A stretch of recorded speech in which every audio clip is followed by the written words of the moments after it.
George, did you have a long day today? It happens, man. Well, there's another one coming. There's another one. Another one coming? Yes. Buddy, it's called marriage. We all know about it. Take it from a guy who's been married 3 times. I know.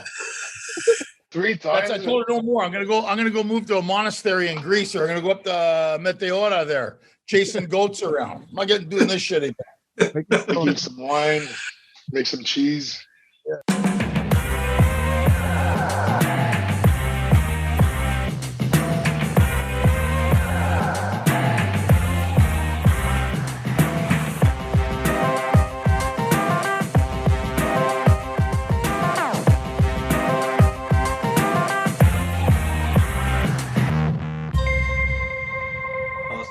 And welcome to another episode of Just Us Dads. Thank you so much for tuning in to another Dadversation. It's the first time I think ever that we have a guest and all 3 co-hosts. Usually one is missing. We managed to get all on board, and we have an amazing guy with us today, Angelo Tsarouchas, comedian, actor, writer, funny Greek. Thanks for coming on, man. I really appreciate it. You didn't mention unemployed. And unemployed now. Guys, how you doing, guys? Good to be on your Just Us Dads. Thanks a lot. Thanks, Ange. Happy to be here with you guys. My pleasure. I know you've been unemployed for a while now, because I mean you're not the only comedian that we know, and it's been hard for you guys. But things are getting back on track now. We were talking about it just before we went on air. Things are rolling. You must be happy. You're back doing your thing. Well, it's. In January, California was the armpit of the world. Everything was shut down here, and we didn't know what was going to happen. And then they got the vaccinations, and they started rolling out. And then in February, I went to Naples, Florida. You wouldn't even know they had COVID. Yeah, different world. I mean, we were still locked down, masks there. They had no masks on, and they're looking at you like, why are you wearing a mask? And so I started going back. So I went to Naples, Florida. And then I was in Salt Lake City. They were kind of wearing their masks, not wearing their masks. And then Vegas was the same. Wear your masks inside. You had to wear your masks in the green room, Malaquias. And then I was in Omaha, Nebraska. And they were kind of, you can tell in America which states are right and left, because the ones that are right, nobody wears a mask. Yeah. And then this weekend I was in Chicago, so we were kind of wearing the masks, but not wearing the masks. Even if I have to make love to my wife, I have to put my mask on. So put your mask on, and we're not doing it. So that's I'm married to most people. So you'll put your mask on, and we can't make. So I put it on. She puts hers on, and we both go at it. There's no oxygen. We both pass out. We both got fucked. We wake up an hour later. What happened? So what's happening? Because look, we're following it. Look, here, everything has been obviously closed down, and it's been really strict stuff over here. Like there's a curfew, which fucking sucks completely. Yeah. Now we're getting better. Like by the end of this week, I believe the curfew's done with. Things are going back to normal. Like there's a plan in place until the end of August, where apparently, if everything goes well, we're gonna ditch the masks as well. I don't know, man. We'll see. But it must have been tough for people in your field. No, I mean a whole year just fucking waiting for shit to go back to normalcy. Well, guys, the thing is, I don't know if you guys are in Montreal. I don't want to get COVID. You're smart. I got kids in elementary school. You should wear that. They should wear. Here's the look. I got vaccinated in March. March 4th, I got my second shot. Wow. And I basically pulled the kobina, as the Greeks say, because my mother-in-law was going to go get the shot, and she didn't want to get it right away. And I said, I need to get the shot, right? So we went there. She had an appointment, and then my wife said, oh, he's getting the shot. They don't check. So they gave me the shot. They gave me the blank card. I filled it out, and I went back and got the second shot. So that was good. But as far as work goes for us, I mean, think about it. Music, comedy, live theater, it's anything live, you need an audience. Sports, you can do it, but now it's been limited. So I mean, it's not worth for the venues to book us, because if you're not going to fly somebody to New York to do a show for 30, 40 people. Yeah. You know, by the time you pay airfare, hotel, and stuff, you're already in the hole. Yeah. So that it didn't make it's part. Yes, it's health issues, but it also has to make economic sense. I have a ton of shows I'm supposed to do in Canada. Since last year, they got canceled. Australia, Canada, Greece, England, Ireland, Cyprus, Dubai, all these places are supposed to go do shows, but you know we couldn't travel, we couldn't go anywhere. I mean, it got so bad that on Monday we're eating breakfast and we're talking about what we're going to have for dinner on Thursday. Like, what are you eating on Thursday for dinner? It's Monday. No, but what are we going to eat on Thursday? That was our excitement. That was our excitement, right? So that but it's not canceled, right? It's just postponed. It's just pushing it down. It's postponed, but you know, that's the thing. But you know, what scares us, I think people in the entertainment industry, what scares us the most is the momentum, because you build momentum, you know, and people are hot on it. My Australia tour was sold out, and Ireland and Greece was sold out. You know, to do, I was going to do Thessaloniki, Athens, Heraklion, and Patra. Then I was going, and then you know what happens? It's a weird thing, the internet and the world, because then a year, 2 years go by, you know, and then you're kind of like, well, where are their brains at now? Yeah, they've been watching everything online. So things the thing is, you hope to stay relevant. That's the key word. Right? But and for Greece, you said, sorry. No, go ahead. No, I'm dying for a Schwartz sandwich. I want to go to. I don't care about Montreal or my family. I want to eat. So I want to go to Schwartz. I want to go to Leicester's. I want to go to Arachova. I want to go to Village Grec. I want to go to Rubens. I want to go to Jardin Panels. I go there to eat. Everybody goes, "Oh, Angelo misses Montreal. Fuck Montreal. I want to eat." Yeah, they don't have food here. Everything here is sushi and Mexican. You know, do I look like Japanese or Mexican? It's good. It's good, but you know, yeah. Yeah, well, we're foodies too, Angelo. I don't know if like I'm about 280, 290. George used to be 290. I used to be 340. We're all proudly overweight. 50 pounds. I lost. And how about you, George? How about you, the other George? I'm 225. I'm the You're anorexic, buddy. He's the small guy. You're the anorexic one. I was, you know, guys, at my heaviest, I was 489. No, 489. Yes, that was my heavy. I was 11 pounds away from my own reality show here. You know, 500 pounds. You know, they got to pick you up with a crane. Now I'm 325. I'm 325 right now. Dropped 164 pounds or something. Awesome, but I know in your act you do a lot of fat jokes. You still do the fat jokes, no? Yeah, I mean, I talk about, especially in America, you got to talk about weight. Now it's more changing, right? But I mean, you know, we're calofagadas. So I mean, all the comics call me when we go to a city. If they go to any city, they call me because I have the Greek radar on. So they go, how do you know where to go eat? Because we have the Greek underground railroad of food. So anywhere I went, Omaha, Chicago, they're taking us. The Greeks, and that's the nice thing about having Greek fans. They're like, we're going to go eat there. Okay. I don't even question them. We're going to go there. Yeah, of course. And all the comics are like, how do you know all these guys? It's too complicated to explain it. People don't understand. If you want ethnic food, talk to ethnics. Yes. 100%. Don't ask the white guy where the good Japanese is. No, but the Greeks is different, man. Everything around our culture is centered around food. Everything is food with us. Our moms have brainwashed us. I took my family to Greece for food. Yeah, 100%. I went for food. They went for beach. Yeah. How good is the food in Greece? The salads, and I was there 2019. I took the family. We went down. And we had, you know, my wife's driving me. My wife's Armenian, so they love Greece, and they wanted my daughter's driving me nuts. Now I want to go back to Greece. I want to go, you know. So we had a great time. The food is so good. So I know Greece is opening up, and now funny. Last year you guys could go and we couldn't go in the States. Now it's reversed. Yeah, that Americans can go and the Canadians can't go. Yeah, not yet. That's what I wanted to say before, Angelo. You said you're touring. You're going to Greece. Stand-up comedy is like relatively new to Greeks. No, then that's a new thing there. You know, I went I did a stand-up comedy special in Davros in Athens 7 years ago, 6 years ago, 7 years ago. And we filmed it.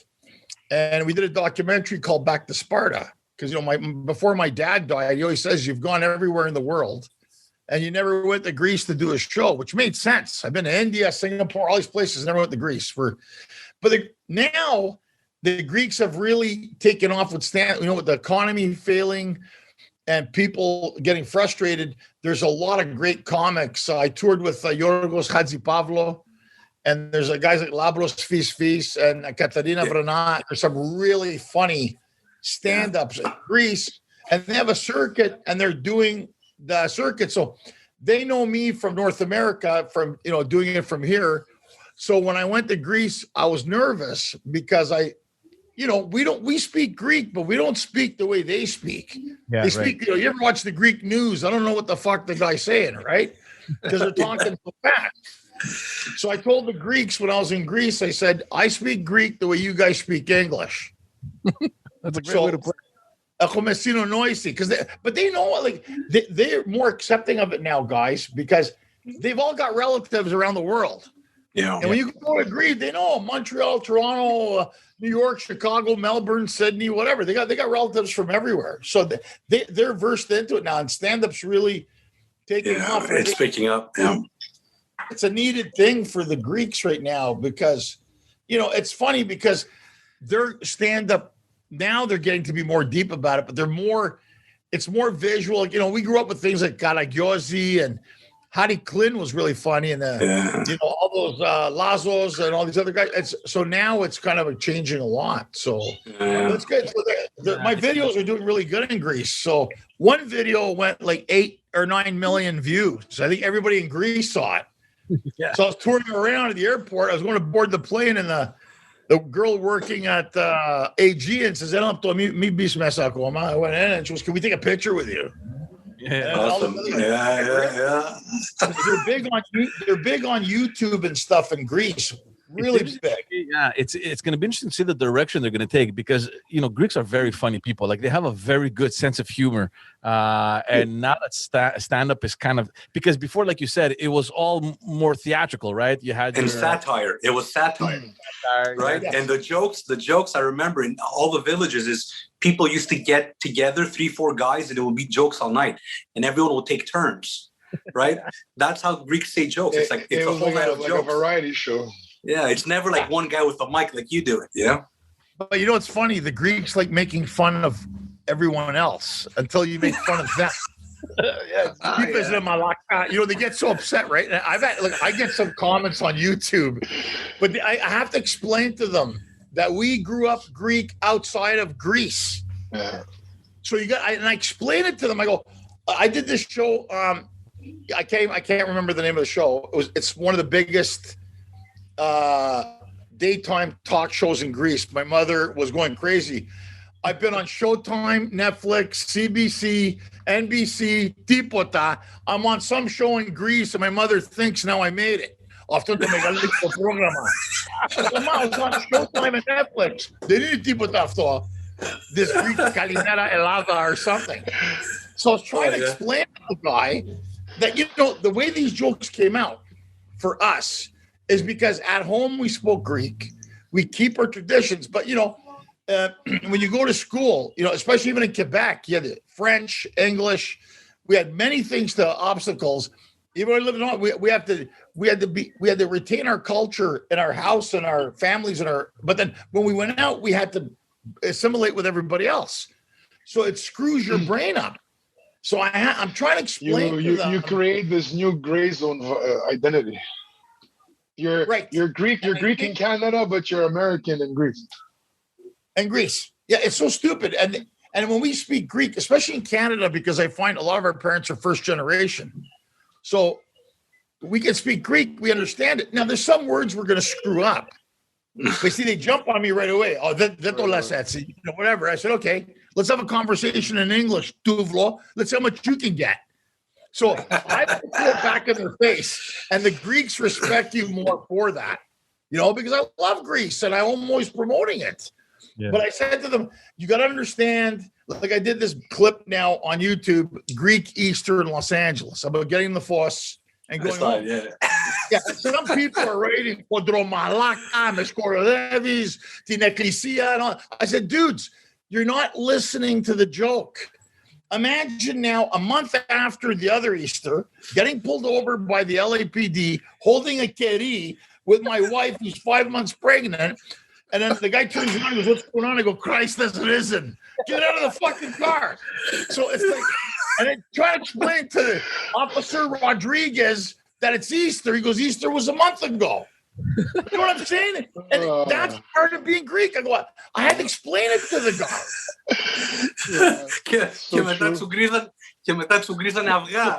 On the friggin' road. And we had Surekia and Kuluria. And I gave him some. Man. He had the Foss on. He was a light flashlight. He goes, what are these? I go, Kuluria. Are they good? I go, here, open the thing. I put some in a bag for him. No, take it. It's okay. It's a custom for Greeks, you know. And then I tagged the joke up by saying I invite him to the house for Arania after.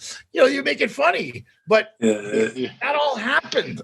And you see in Greece, they don't see, what's the big deal? If you left Ecclesia during getting the Foss, going home, everybody understands that. Yeah. But when you're in downtown LA holding a light like a fucking cult and all these people in their cars are driving out, they're like, what the fuck is going on here? What are these people holding lights driving around like freaks? That's funny. That's a good clip. Yeah. And they gave you shit for that. Oh, yeah. They don't understand.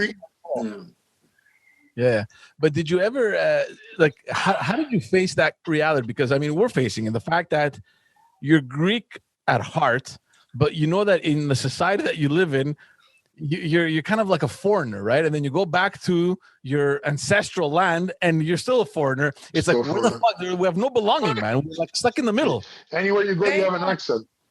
Yeah, but you know, George, you're bang on, buddy. It's like, where do we belong? We're Amerikanakia, Hazokanadazakia in Greece. Here we're Greeks. Now Hollywood labels ethnics now white ethnic. So before we were fucking Greeks, fucking Wops, fucking Serbians. Now we're white ethnic because we're white. Yeah. I go, make up your minds. Before we were the Greeks, now we're white ethnic. That's what Hollywood labels it now. I'm not because white ethnic has not suffered as much as other ethnicities. Well, true, but you're still privileged. You're still privileged. Well, because they need to differentiate. We're still white. They have to find a degree for you. Yeah, if you look at me right now, what do I look like? Otis from fucking Wyoming. How y'all doing? You good? I go on the ships. They don't. You imagine me telling them I'm Greek? They look at me and they go, "Your name's funny. Are you from Kansas?" I'm from Kansas. I thought I'd fuck up my name by giving it a Greek name for no apparent reason. Malaka. Like, what do you think I'm doing here? And it's so funny because if I work on cruise ships sometimes with Mid-America, when they see me, so visually, when you see me, green eyes, lighter hair, I don't get Greek, you know? I'm not even wearing black. You guys are wearing all the summer black Greeks wear. Summer and winter black. I got black. You guys want the summer black, and Greeks have two colors: summer black, winter black. They have the two mavra. You know. But the thing is, even on a ship. So when they talk to me, they're like, they see me as they think I'm Bruno, the plumber in Chicago. They think I'm Otis from Topeka, Kansas. They don't see Greek at all. They don't. It doesn't resonate. Let me ask you. Can I ask you a question? Sure. Now, like the way they act when they see your name. Did you ever have to tell them what your name means? I do a joke about it. I learned one. You have to like Google a picture so you can show them what the actual shoe is. Because you can't really fucking explain the little blue, white, and red pom-pom on it. Yeah, you're right. Because I always tell them my name is Angelo Tsarouchas, translated Angel Rock Sissy Shoes. Well, shoes with pom-poms. And they look at you. It's like the cup. It's like the cup with the candle. It's the same thing. Exactly. So you see Tsarouchas with Tsarouchas, and then I had to tell my daughter. She was like, "What's her name?" And it's funny Greek shoes and pom-pom. And she laughs at it, because it's funny because a good comic will take that and make fun of it. And that's what I learned to do at a younger age. I thought, okay, it's for Greek Tsarouchas, whatever, Kalafotias, whatever, it's normal. But for other people, they can't say my name, but that's why I never changed it. Suffer the way I did. You fucking pronounce Chikakis, whatever. Fucking say it. I pronounce it Tsarouchas. Tsarouchas. So I think it's Tsarouchas. Or touch ass is when we put it. Touch ass. That happened to me actually on United Airlines, San Francisco.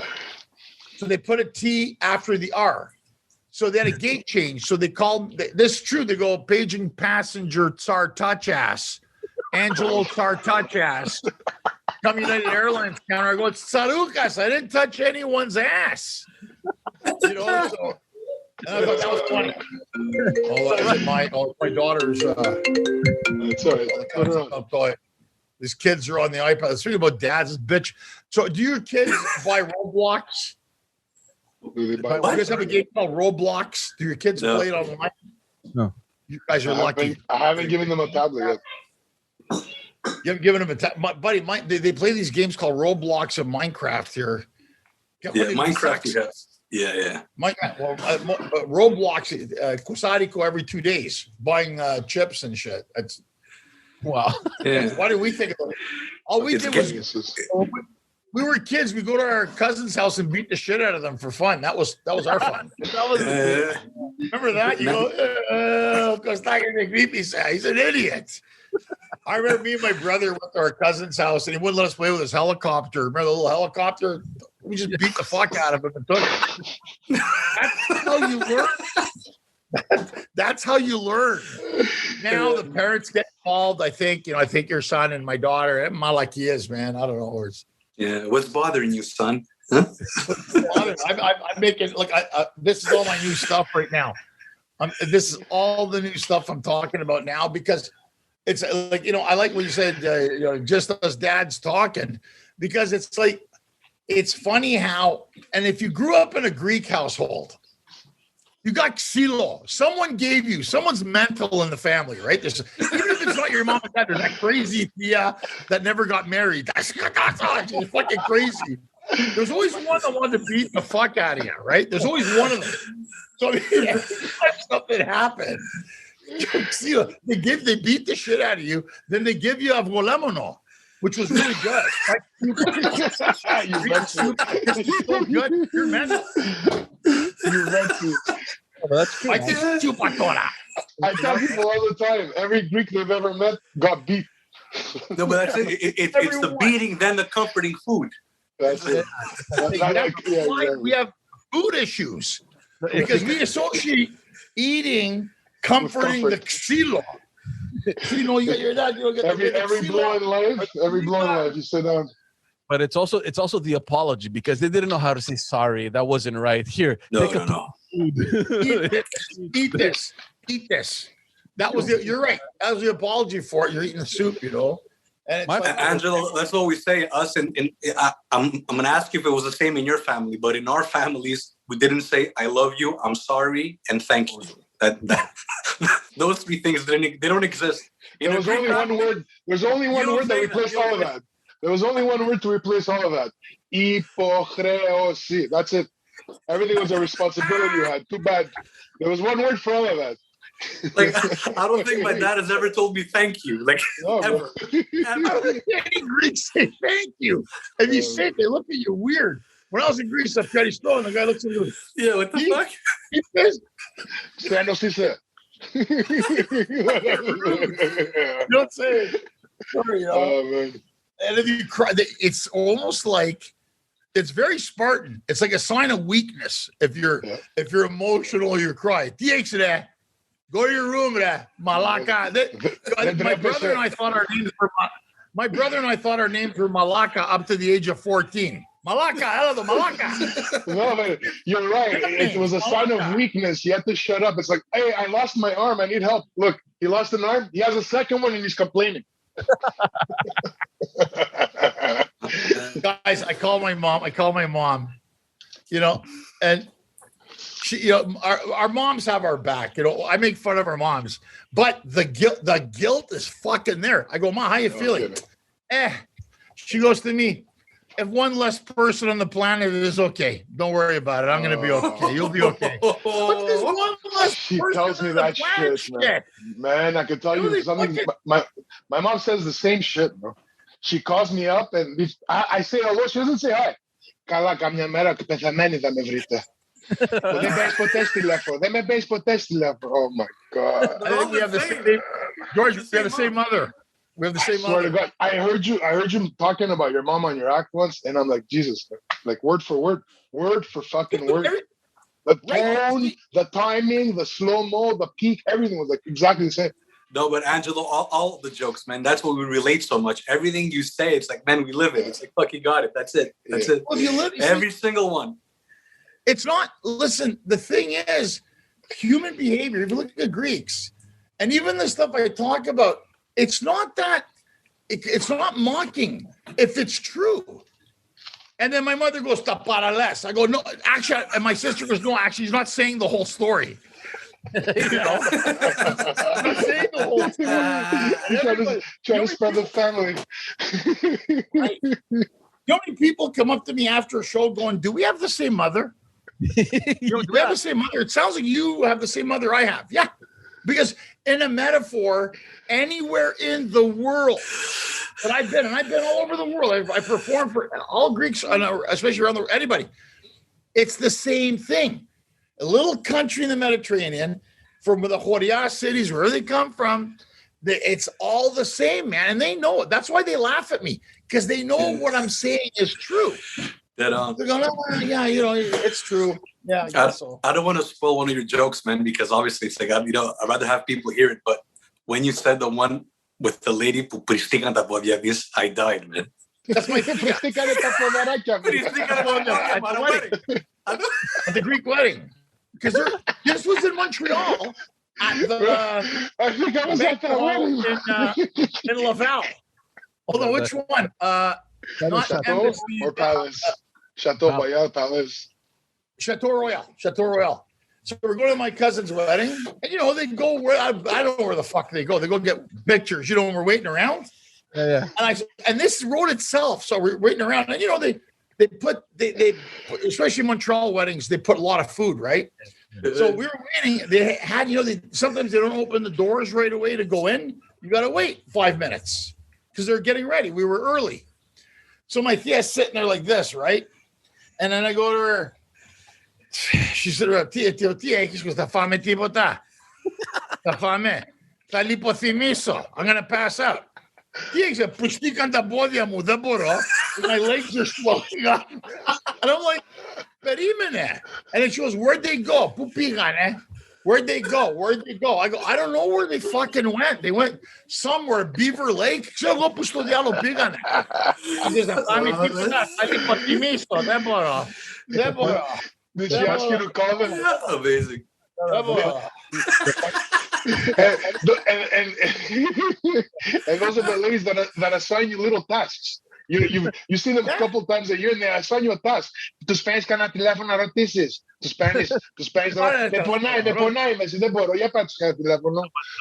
funny thing in that whole scenario is that the main issue is that she's hungry, but within that pressure, within that torture, she has to add additional things. Like my leg. It's complaining, man. It's complaining. What do the legs have to do with hunger, man? The symptoms. She needs the whole list of symptoms so you can understand her level of suffering. You need to know all the symptoms. Guys, most of my jokes Montreal based. When my dad passed away, it's a lot of years now. We're talking now 23 years ago. Mosconas banquet, Mosconas funeral home on Park Avenue. You remember it? It's called Mosconas. Okay. St. Joseph. Yeah. Now my dad had my aunts are in from Toronto. We're there, we're sad. My dad suffered he had Alzheimer's, and then he got sick, and eventually he passed away. Now we're at the funeral home. And, Greeks, after the funeral home, they have metaxa with kefalo gaviera cheese and all the stuff, right? Yeah. I see 3 or 4 women in the corner. He is with the black.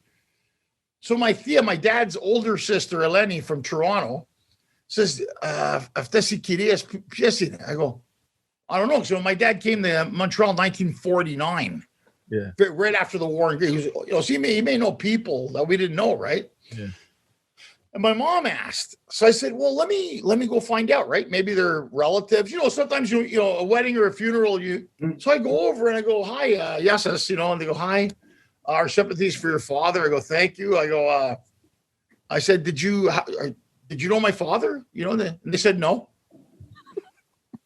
Oh, I said, and they're having cognacs and TD and shit. And so my brother Mike comes over. It's fucking hilarious. And he goes, so you don't know our dad? No, we don't know your dad, but it's just sad what's going on. And then the guy in the funeral home came out and he says, they're funeral groupies. They go to funerals. Like how fucking only Greeks go to fucking funerals to socialize. I swear to God. And then my Thea goes, Inignosti, they look familiar. I go, yeah, they're cousins. They said they're cousins from Corinthos. Oh no, I remember them. She didn't know shit. I said that because I didn't want to embarrass them. Yeah. But my brother, I'll never ask my brother Mike, who's laughing. He goes, dude, they're funeral groupies. Yeah, they go to mourn. Yeah, they go to every funeral. The guy told me, and at the funeral home goes, yeah, every time there's a funeral, they just show up. Because if you go to a funeral, nobody's going to tell you don't come to the funeral. Yeah, right. Yeah. Yeah. Especially Greeks, we're not going to, it was so weird that I thought. I think Italians may do it or other groups, but I just thought. Now it's funny. I've been trying to make that a bit. It's too fucked up. People think I'm really imagining this. It actually happened. But when you talk about it, the Greeks don't, like, I can make fun of my mother, our mothers, but I'll never call her bitch or anything. That they shut down. You know what I'm saying? You can call your dad a malaka. It's okay. For some reason, if you call your dad a malaka, that's okay. Not mother. I'll make fun of my mom, parapon on stuff. But if I was to say something bad, like, bad about our mothers, shut down. Yeah, no. Don't laugh at it. And I think it's the same with funerals. I think it's funny because, yeah, we were at a funeral, but would you go to a funeral to hang out? No. When you go to a funeral, you can't wait to leave. But I've heard of that before. Yeah, get out of there.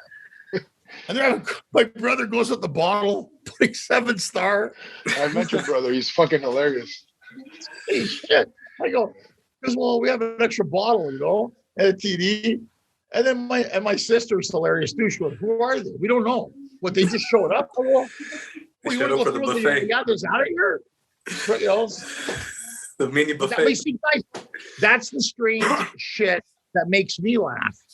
So most things are relatable. Some things are just kind of maybe too strange for people, even though most people, I do this one joke where I say we all have a strange uncle from Greece that we didn't know existed because Papu had a side dish. We found out there was a guy we're from Sparta. There's some guy showed up from fucking Tripoli. The other guy, because Papu was banging some chick in Tripoli, and I found out my dad had a stepbrother, and then this guy just shows up. And he's, you ever at the Greek weddings, that guy with the weird mixed match suit? Am I right? Especially in Montreal, you go to these weddings, and there's that guy with the mixed match suit. Anipsi Tikanis, I go, Anipsi? What the fuck is this guy? Then you find out, yeah, and they don't talk about it. Greeks, it's taboo. No, yeah, you don't know. Cover it. So I asked my one Thea, the one with the big mouth, I go, no, Papu Sitane, there was Papu had another woman, and this was another man who's my brother too. I have another brother, but we never really talked about it. Okay, so we never talked about it. Then the guy just shows up at the Royale in Montreal there, calling you a Nipsey. You go, what's going on? But I think most Greek families that exists, but you're right, they don't talk about it. So it's hard to talk about. Oh, that's so funny, man. Did you always when you thought of entertainment, and this we're talking about Chris, because we're like wondering, I wonder what happened at home when Angelo told his mom, "Yeah, Mom, I thought about what I was going to do for a living. I'm going to hold a mic and make people laugh." And we're like, imagine the reaction. Like, what does an immigrant parent, how do they react? It's funny you asked that. They were always supportive. Yeah. Like, my mom got it at a younger age. Like, she knew I was doing this in school and doing it. Maybe she thought it was a fad. And I'll never forget the wisdom I got from my dad. And he said, but still Greek, right? He goes, okay, you're going to be a comedian and you want to be stand-up comedian, entertainer? Yeah. Okay. Do it good. Mi se malacas. So in other words, like, even though you're a comic, don't be a fucking idiot. And I understand. I think you guys understand that. It's like, if you're going to do it to the best of your ability. Yeah. Don't do it where they look at you like an idiot. It's a Greek thing. I know it sounds weird, but no, it doesn't. But you guys understand. It's like, my dad's like, you're good. He gave you the signal. He gave you the signal. He called you malaka. Don't be malaka. That's the signal. Don't be a malaka. You know what that means. It's a whole list. No embarrassing the family.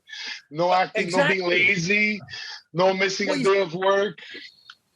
But see, the thing is that I think with Greeks, whatever you want to do it, but do it in a way where people respect you for what you're doing. Represent. Because we have a lot of pride, right? And I think like, whether you're in the food business, whether you're a lawyer, or if you're a doctor, which you could come out of a Katsikas Golo, but if you're a doctor, you're getting all the babes coming to you. I never understood that. Do you notice that if you're a yetro, every ethnic, especially Greeks, you can look like Quasimodo coming out of a Katsika's ass. All the hottest chicks come up to you at a wedding. The parents, yetros. Quasimodo. It's so true.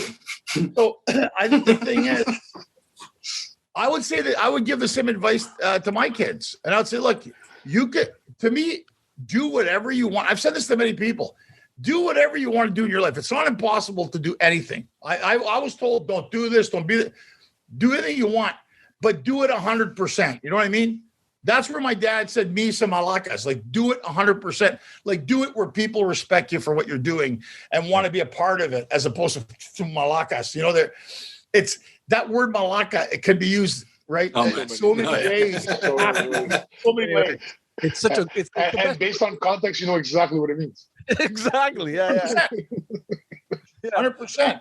But it's funny because I find it's interesting where I was in Toronto and there's a great restaurant called Calivia on Danforth. I lived there for years and great, and we used to go there all the time for dinner. So I was on a date. I was with a Xeno girl, Lisa. I took a Xeno girl to the Greek restaurant.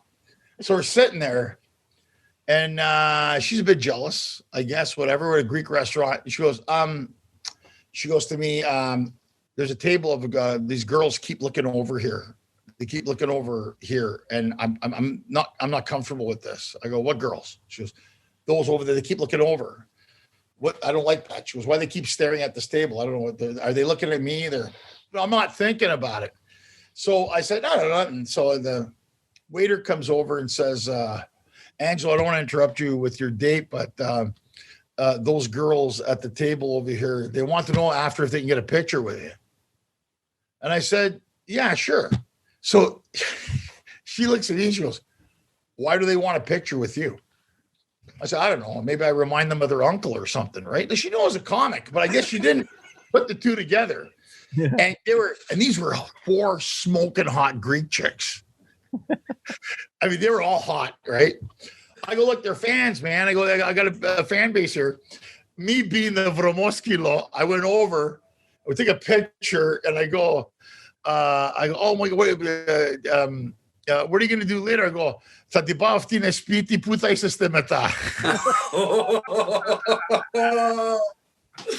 were you guys saying in Greek? Oh, we were just telling them jokes in Greek, But they were nice. I was just having fun with it. But that would happen many times. Like, it was just weird that people see you, and then I think what happens too, guys, they relate. I think fame is a weird thing. I think they related more to what I was saying to them. I think I was talking to them, generations. And I think that's what they resonated to, you know, they connected with that. And for me, it's the same thing. That's why, you know, I do mainstream comedy. I'm on CBC and all these shows all over. But when you do the things with the Greeks, especially with the Greeks, I think once they hear your act, I think they connect with you personally. You know what I'm saying? Like we're doing now on your podcast. They understand where it's coming from. They know where it's coming from. And I think there's a comfort zone in that. Yeah.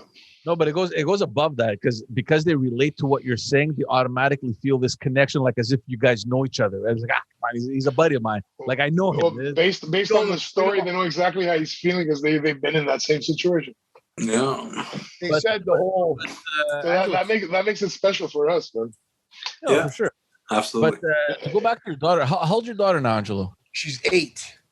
So she obviously understands. I mean, was there a point where you thought, okay, I have a young daughter now. She's at the age where she's probably understanding things that I'm saying.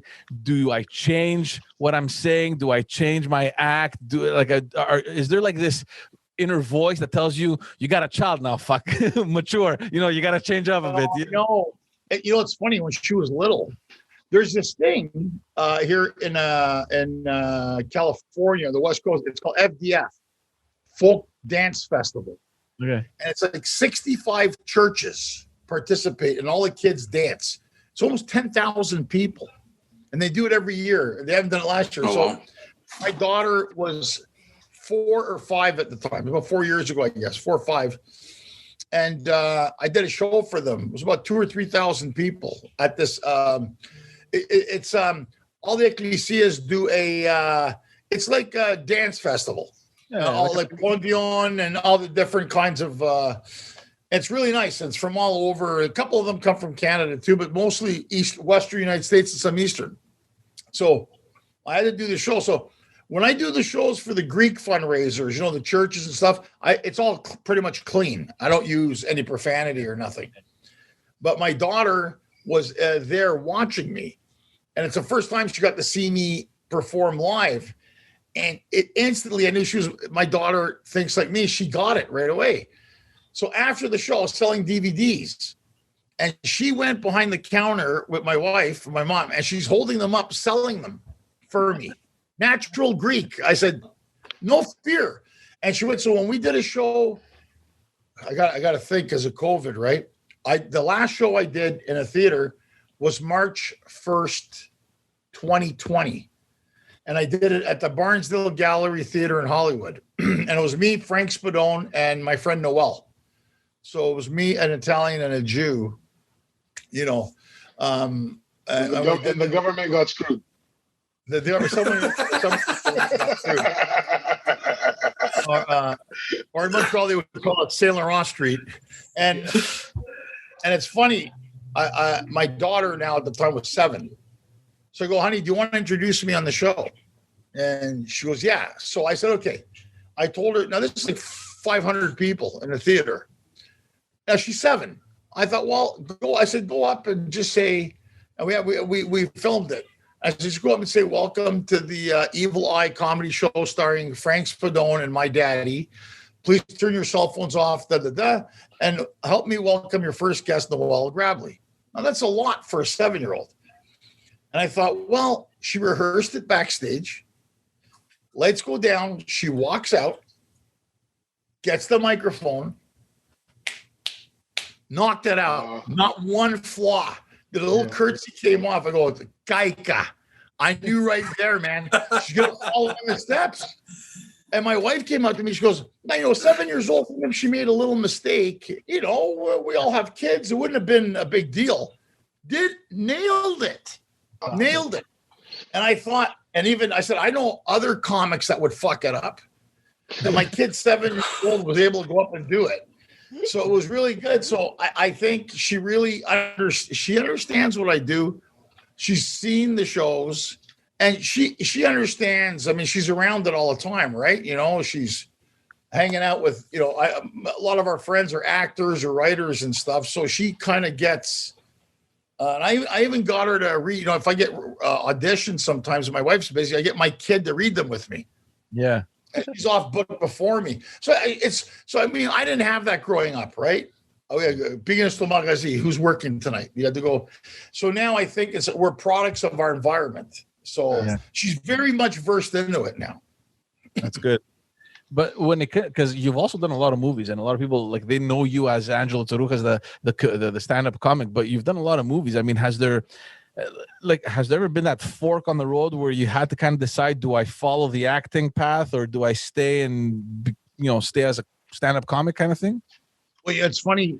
When I lived in Toronto, there was a time I was doing more television and film than comedy, just demand. Yeah. So at one point I was at 5 or 6 commercials at the same time. And then I did Harold and Kumar Go to White Castle. And then I did The Prince and Me. And then John Q with Denzel Washington, Avenging Angelo with Stallone, The Recruit with Pacino. At Montreal, I worked on The Score with Robert De Niro and with, that's 21 years ago now, Robert De Niro and Marlon Brando. Although I got cut out of it, but I was in it I worked there for a week. So I think it's weird. I guess you go with where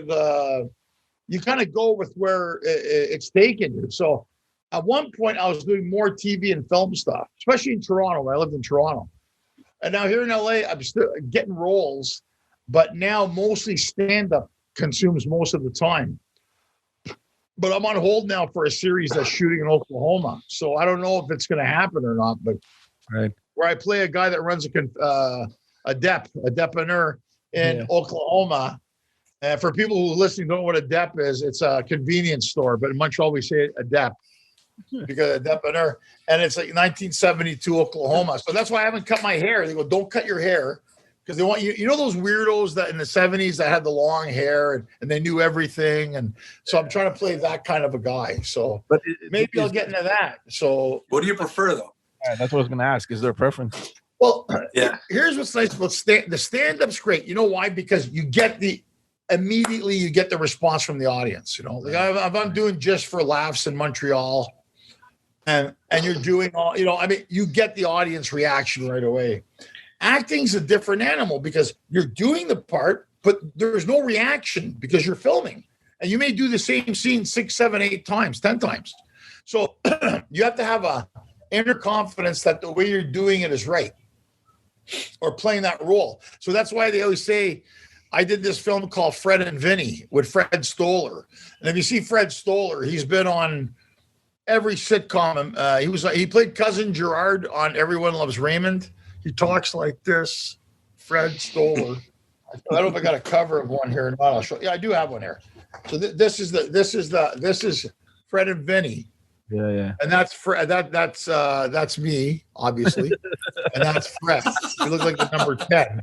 Thanks for pointing it out. It's a film that won about 9 or 10 festivals. It went to Sundance, and I played a guy that was completely. It's based on a real story. I played a guy that was completely opposite of who I am as a person, totally. Yeah. So, when I went to meet with Freddie, this guy's an agoraphobe who was like an underachiever. He's the guy that say, "Hey, can I stay at your house for 2 weeks?" And then 8 months later, he's still there. Yeah. Basically, every relative we've had from Greece, the cazzo Dio Cristo of the mothers in the fucking year. I knew that guy, and he was like, he had this ability where it was like he was looking for a job, he didn't know when, and he kind of walked slower, chain smoker, carried baseball cards, and bought everything at the dollar store. That's where we bought it. So I'm not that guy. So I had to reverse everything, walk slower, talk more methodical. Those sort of things to the point where I got to the point where I was Vinny. And then I come home at night after 12, 13 hours a day playing Vinny, and my wife would go, Angelo, and she goes, Vinny, and I turn around, she goes, off. Because I was so much into in the zone, and because I couldn't, Yeah, he doesn't get excited, right? Like even now, the way I'm talking to you guys, this is me talking. But Vinny would be like, you stress too much. You got to be calm like me. And the only reason why he was calm is because he didn't have a job or a wife or any fucking kids. He didn't really work. He mooched off everybody, or so you thought. And that's the thing. So he was that guy that in his world, he felt he didn't do anything wrong. And we know those people. So it was one of those things where that was fun for me to play that character, because it was I get a chomp at. That was something I was able to play opposite of me. And that's why I loved playing that role, as opposed to fast talking and that kind of stuff. Yeah, but stand up. Yeah. It was a different challenge. That's what it is. Right. Different challenge, and I've been studying acting for years, a little bit of music theater too. I did that also.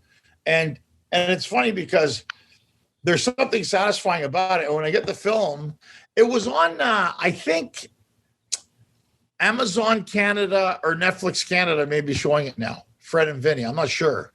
But it's one of those films. It's about two basically losers going through midlife. So everybody can kind of identify with those guys. But I realized no matter what remorse I was feeling from the other character, to me, he was my hero. So I never saw him. It was complete opposite departure. Imagine taking yourself out of your body and putting it into somebody else's. Right. And that's what you have to do. And that's why I stayed in that zone. But the problem was when I came home, I was still him. Yeah. So my wife's like, what the fuck's wrong with you? And I was like sitting there saying nothing. She's yelling at me. I'm like, I don't care. I'm still Vinny. Oh, wow. It doesn't matter. Your philosophy and everything. Yeah. Can I ask you another question with respect to stand-up comic? Because obviously a lot of things have changed, right? I mean, the last couple of years with social media and all these videos, being posted all the time. I mean, is that an extra challenge for stand-up comics where, back in the day, maybe you can take an act for an entire year and tour with it. And now, because, the minute you come off stage, someone across the world already knows what you've said and you always have to kind of innovate? Right. Well, see, the thing is, right now, there's been a resurgence on my YouTube channel. All of a sudden, it's like the stuff's going. It's getting like millions of views now. Maybe I think it's because of COVID, and people are turning in on it. On YouTube. And the thing was, right when I did that last show, I had written a new 45 minutes of material. The problem was, good thing I taped it because I can't remember it now. Yeah. Because, after March 1st, about a week later, everything shut down. So I had nowhere to go and work that material out. So now that things are slowly opening up, I'm going to start looking at that stuff. So, some stuff you need to keep working on, and other stuff I try to mix and match it, because some people like, depending on the market and where you're going, okay, tonight I'll talk a little bit about my Greek family, and I'll talk a little bit about, going to Disneyland, and maybe I'll talk a little bit about, there's a whole bunch of things you can talk about that you're going to think with that audience. Like in Chicago, I was able to go full bore out on anything, and it was great. Nebraska may be different. New York's different. Montreal's different. So in the back of my brain, I may know what I want to talk about, but you're right. I think now, but how much stuff can you write? We're not machines, right? So everybody wants it online, and then you're like, oh, I heard that one. But fucking everybody keeps recording with these stupid phones. They keep recording, So yeah.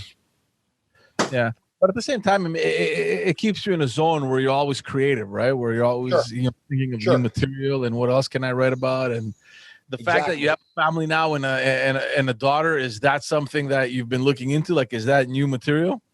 Totally, dude. It's given me. I mean, I'm at that point right now, fighting with my wife at Disneyland. And people go, those are funny material. That's funny material. I go, that's all true. It's not even funny material. Getting in fights at Disneyland and shit. Malachias, this, I can't. What are you fighting about in Disneyland? I could go into it. It's like a 15-minute routine, dude. But just buying stuff at Disneyland. And you never thought you'd sound like your dad until you go to Disneyland with your kids. And then you're like, oh God, this is stupid. Why? And I hear my dad fucking talking to me, and I go, shit, I've become him. I've become him now. So it's hilarious. Yeah. I've become I think that I've become him, and I haven't even gone to Disneyland. So imagine it. It's so funny how I go. Of course, I go because I go. I set it up with the way I try to set up with the way we were raised and how I'm raising my kids. And you're right. You can't discipline your kids. You have to discuss things with them. And I do that joke where, if they had child services back in the day, all our parents would be in prison because they beat the crap out of us. And then now you can't do that anymore. You can't, you really can't. We live in a different time now. So you delicately have to talk about it in a way where people know. I think if people realize it's not coming, because we're still comedians, if it's not coming from a mean place or mean-spirited, then they know it's comedy. It's not like we're not doing it to be, if you're saying like, I hate kids, this and that. It's not that you hate kids. It's this, that. It's society now allows us a certain way to raise kids. Yeah. I think that's what's happening to us right now. So we got to find, but you're right though, it's delicate. Certain words we can't use, scenarios, and I think a lot of people are easily offended with certain words or trigger words or whatever. And I'm like, but if you're that easily offended, don't go to a comedy show. Go to a library. I mean, yeah, you get a lot of those people though that fucking heckle and what's funny now? There used to be hecklers. Now, George, it's not hecklers. Now a lot of them now are just they're offended. Right. They're offended. I did a joke one night. I was in Boston, Greek show. It's a Greek show in Boston. And I said the Albanians in Greece are like the Mexicans in California. If it wasn't for them, nothing would get done, which is true. Because the Greeks are lazy. The joke really is the Greeks are, I'm not going to go cut the lawn. We're the chosen people, the Greeks. So the joke was that if it wasn't for the Albanians, or even where I live in California, if it wasn't for the Mexicans, nothing would get done. You landscaping, a hamburger, a maid, valet parking. I mean, but I meant it in a way where it's complimentary to them. So this one woman jumps up and she goes, I take offense to that. I'm Albanian and my kids are half Albanian. I married a Greek. I go, okay. I said, see, she heard Albanian. Yeah. So I said to her, what's that got to do with what I just said? Well, my kids are half Albanian. I didn't say anything about your kids. You follow me? It's like, I didn't say anything about your kids. I said, if it wasn't for the Albania in Greece and the Mexicans in California, nothing would get done. It's a fact. And everybody understood that except for her. Yeah. And she goes, you're saying Greeks are lazy. She's saying that she thinks you're making fun of Albanians. I'm making fun of Albanians. And I said, if you heard what I just said, which the other 1,000 people understood it. So then she said to me, I think you're racist. And I think you're derogatory towards Albanians. Now, she called me racist for saying, so she goes, why don't you say a good joke about Albanians? I said, okay, I got a good joke about Albanians. I said, how does an Albanian make a Greek omelet? I go, he starts off by stealing 3 eggs. So it's like, there you go. I wasn't going to go there. Now I went there. Because if you understood what I was saying, I was setting it up for another joke. Yeah. But no point did I say Albanian kids are assholes or Mexicans are assholes or whatever. I didn't say that. But you see, the problem now, they hear a word, ding, ding, ding. Oh, you triggered me. Yeah. If I got mad every time people called me Malaka or Greek or feta, some people go, oh, you're Greek, we love feta cheese. The fuck does that mean? I don't get it. You're Greek, we love Santorini, we love that. Okay, you know how it is. But I don't get offended by it. But people now get triggered off. They get triggered off. And I think I'm hoping now that as things open up, that maybe we can chill out a bit. I think people need to laugh more now than we ever have. We've been cooped up like chickens. Now, can I say chickens or some chicken going to get offended that I said chicken? I don't know. Yeah. I think, honestly, I'm looking at it very positively. I think we've all been stuck in this kind of, I don't know, man. It's like we're stuck in this like bubble, and it's like everyone is just dying to get out and do shit again. And I agree with you 100%. I think people are gonna forget everything that used to bother them, and they're just gonna want to go have fun. They want to go laugh. They want to, you know what I mean? There's the woke mob, man. There's a lot of people getting crazy. Well, I mean that I think most comedians, you're right. Most people are aware of it, and I'm like, it's sort of like I think for the most part, if it's coming from a mean place, we said this earlier, then yeah, you could see when somebody's being a dick about something. But we're comics, man. We take things, we turn them around, we talk about them, and the whole context is to be funny. That's the context. Well, that's the thing, and I think, and listen, you know what? My dad said when he had the restaurant, out of 100 customers, 3 or 4 are going to complain regardless. They can all eat the same food. 3 or 4 are going to complain about it. I didn't like it. Well, the other 97 loved it. Yeah, I don't like it. That's, yes. You can't make everybody happy, man. So just make the ones who want to be happy. That's what I say. Yeah. Angelo, dude, taking up a lot of your time. Appreciate the time that you took. I know that things are looking up. You're starting to tour again. Hopefully, you'll be able to come up north, and maybe we'll be able to see you in person too, man. Smoke a cigar. I really want to listen. I got Miss Canada. I hope it's a speedy recovery. I know things got a little screwed up there, but I think now the good thing about it is that, I'm looking forward to coming back, and now I'm starting to sit here in the US, and I haven't, and I only want to go to Montreal during May to October. That's the time you want to go to Canada. Smart. November to April, forget it. I don't want to go to Canada. I don't think anybody in Canada wants to be in Canada. November to April. We're just stuck. We're just stuck.